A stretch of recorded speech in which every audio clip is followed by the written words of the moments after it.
संभाजीराजेंबद्दल चुकलो असेन तर जाहीर माफी मागतो असं ठाकरेंनी म्हटलेलं आहे।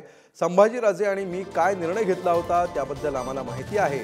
उदय सामंत यांच्या आरोपांना आता ठाकरेंनी असं प्रत्युत्तर दिले। त्यांनी म्हणे संभाजीराजांच्या बाबतीत काय निर्णय घेतला होता मला माहिती आहे, मला आणि संभाजीराजांना माहिती आहे।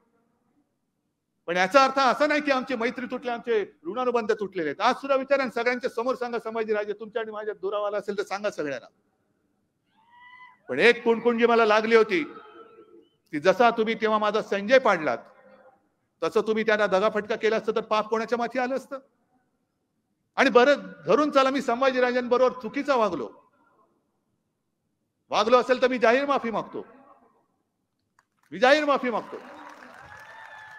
पण संभाजीराजांबद्दल मी चुकलो असेल तर आज तुम्ही छत्रपती शाहू महाराजांबद्दल ती चूक जर मी केली असेल तर तुम्ही का करता, तुम्ही का त्यांना पाडायला उभे आहात? म्हणजे तुम्ही चुकीचं करताय आणि आम्ही बोट दाखवल्यानंतर उलट बोट माझ्यावर दाखवतोय की तुम्ही चुकला होतात।